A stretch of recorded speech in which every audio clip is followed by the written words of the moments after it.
Gênesis 38. Por essa época, Judá deixou seus irmãos e passou a viver na casa de um homem de Adulão, chamado Ira. Ali Judá encontrou a filha de um cananeu chamado Suá e casou-se com ela. Ele a possuiu, ela engravidou e deu à luz um filho, ao qual ele deu o nome de Er. Tornou a engravidar, teve um filho e deu-lhe o nome de Onã. Quando estava em Quezibe, ela teve ainda outro filho e chamou-o Selá. Judá escolheu uma mulher chamada Tamar para Er, seu filho mais velho. Mas o Senhor reprovou a conduta perversa de Er, filho mais velho de Judá, e por isso o matou. Então Judá disse a Onã: case-se com a mulher do seu irmão, cumpra as suas obrigações de cunhado para com ela e dê uma descendência a seu irmão. Mas Onã sabia que a descendência não seria sua. Assim, toda vez que possuía a mulher do seu irmão, derramava o sêmen no chão para evitar que seu irmão tivesse descendência. O Senhor reprovou o que ele fazia e por isso o matou também. Disse então Judá à sua nora Tamar: more como viúva na casa de seu pai até que o meu filho Selá cresça, porque temia que ele viesse a morrer como os seus irmãos. Assim Tamar foi morar na casa do pai. Tempos depois morreu a mulher de Judá, filha de Suá. Passado o luto, Judá foi ver os tosqueadores do seu rebanho em Timna com o seu amigo Ira, o adulamita. Quando foi dito a Tamar: seu sogro está a caminho de Timna para tosquear suas ovelhas, ela trocou suas roupas de viúva, cobriu-se com um véu para se disfarçar e foi sentar-se à entrada de Enaim, que fica no caminho de Timna. Ela fez isso porque viu que, embora Selá já fosse crescido, ela não lhe tinha sido dada em casamento. Quando a viu, Judá pensou que fosse uma prostituta porque ela havia encoberto o rosto. Não sabendo que era sua nora, dirigiu-se a ela à beira da estrada e disse: venha cá, quero deitar-me com você. Ela lhe perguntou: o que você me dará para deitar-se comigo? Disse ele: eu lhe mandarei um cabritinho do meu rebanho. E ela perguntou: você me deixará alguma coisa como garantia até que o mande? Disse Judá: que garantia devo dar-lhe? Respondeu ela: o seu selo com o cordão e o cajado que você tem na mão.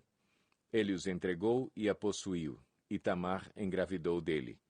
Ela se foi, tirou o véu e tornou a vestir as roupas de viúva.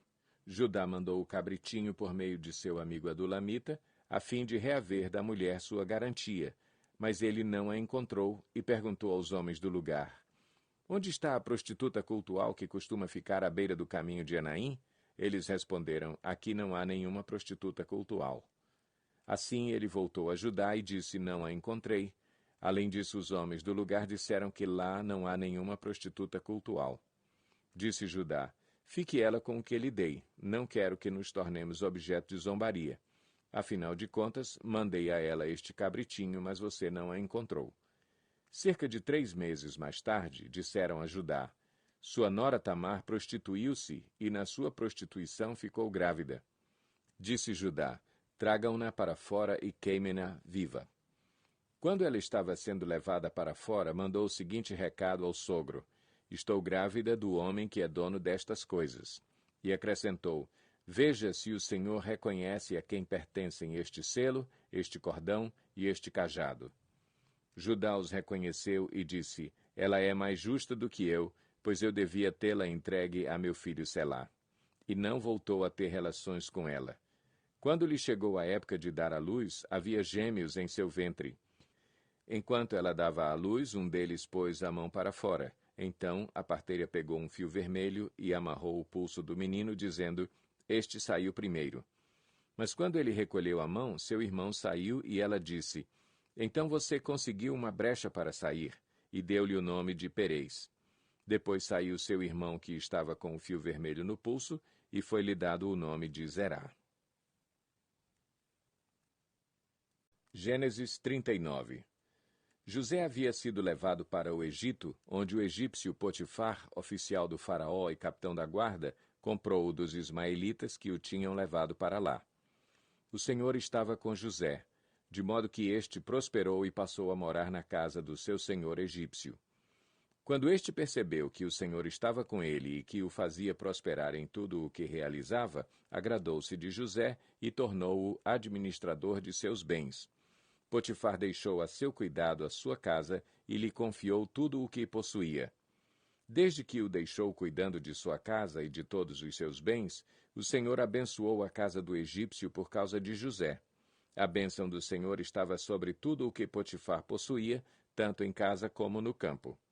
Assim deixou ele aos cuidados de José tudo o que tinha, e não se preocupava com coisa alguma, exceto com sua própria comida. José era atraente e de boa aparência, e, depois de certo tempo, a mulher do seu senhor começou a cobiçá-lo e o convidou. Venha, deite-se comigo. Mas ele se recusou e lhe disse, meu senhor não se preocupa com coisa alguma de sua casa, e tudo o que tem deixou aos meus cuidados. Ninguém desta casa está acima de mim. Ele nada me negou, a não ser a senhora, porque é a mulher dele. Como poderia eu, então, cometer algo tão perverso e pecar contra Deus? Assim, embora ela insistisse com José dia após dia, ele se recusava a deitar-se com ela e evitava ficar perto dela. Um dia ele entrou na casa para fazer suas tarefas e nenhum dos empregados ali se encontrava. Ela o agarrou pelo manto e voltou a convidá-lo. Vamos, deite-se comigo. Mas ele fugiu da casa, deixando o manto na mão dela. Quando ela viu que, ao fugir, ele tinha deixado o manto em sua mão, chamou os empregados e lhes disse, vejam, este hebreu nos foi trazido para nos insultar. Ele entrou aqui e tentou abusar de mim, mas eu gritei. Quando me ouviu gritar por socorro, largou seu manto ao meu lado e fugiu da casa. Ela conservou o manto consigo até que o senhor de José chegasse à casa. Então repetiu-lhe a história. Aquele escravo hebreu que você nos trouxe aproximou-se de mim para me insultar. Mas, quando gritei por socorro, ele largou seu manto ao meu lado e fugiu. Quando o seu senhor ouviu o que a sua mulher lhe disse, foi assim que o seu escravo me tratou, ficou indignado. Mandou buscar José e lançou-o na prisão em que eram postos os prisioneiros do rei. José ficou na prisão, mas o Senhor estava com ele e o tratou com bondade, concedendo-lhe a simpatia do carcereiro. Por isso o carcereiro encarregou José de todos os que estavam na prisão, e ele se tornou responsável por tudo o que lá sucedia. O carcereiro não se preocupava com nada do que estava a cargo de José, porque o Senhor estava com José e lhe concedia bom êxito em tudo o que realizava. Gênesis 40. Algum tempo depois, o copeiro e o padeiro do rei do Egito fizeram uma ofensa ao seu senhor, o rei do Egito. O faraó irou-se com os dois oficiais, o chefe dos copeiros e o chefe dos padeiros, e mandou prendê-los na casa do capitão da guarda, na prisão em que José estava. O capitão da guarda os deixou aos cuidados de José, que os servia. Depois de certo tempo, o copeiro e o padeiro do rei do Egito, que estavam na prisão, sonharam. Cada um teve um sonho, ambos na mesma noite, e cada sonho tinha a sua própria interpretação. Quando José foi vê-los na manhã seguinte, notou que estavam abatidos.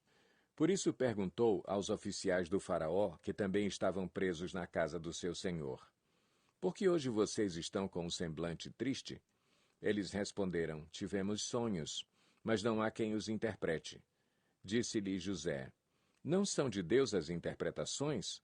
Contem-me os sonhos. Então o chefe dos copeiros contou o seu sonho a José. Em meu sonho vi diante de mim uma videira com 3 ramos. Ela brotou, floresceu e deu uvas que amadureciam em cachos. A taça do faraó estava em minha mão. Peguei as uvas e as exprimi na taça do faraó e a entreguei em sua mão. Disse-lhe José, esta é a interpretação. Os 3 ramos são 3 dias. Dentro de 3 dias o faraó vai exaltá-lo e restaurá-lo à sua posição, e você servirá a taça na mão dele como costumava fazer quando era seu copeiro. Quando tudo estiver indo bem com você, lembre-se de mim e seja bondoso comigo. Fale de mim ao faraó e tire-me desta prisão, pois fui trazido à força da terra dos hebreus, e também aqui nada fiz para ser jogado neste calabouço. Ouvindo o chefe dos padeiros essa interpretação favorável, disse a José, eu também tive um sonho. Sobre a minha cabeça havia 3 cestas de pão branco. Na cesta de cima havia todo tipo de pães e doces que o faraó aprecia, mas as aves vinham comer da cesta que eu trazia na cabeça. E disse José, esta é a interpretação. As 3 cestas são 3 dias. Dentro de 3 dias, o faraó vai decapitá-lo e pendurá-lo numa árvore, e as aves comerão a sua carne. 3 dias depois era o aniversário do faraó, e ele ofereceu um banquete a todos os seus conselheiros. Na presença deles, reapresentou o chefe dos copeiros e o chefe dos padeiros. Restaurou à sua posição o chefe dos copeiros, de modo que ele voltou a ser aquele que servia à taça do faraó, mas ao chefe dos padeiros mandou enforcar, como José lhes dissera em sua interpretação. O chefe dos copeiros, porém, não se lembrou de José. Ao contrário, esqueceu-se dele.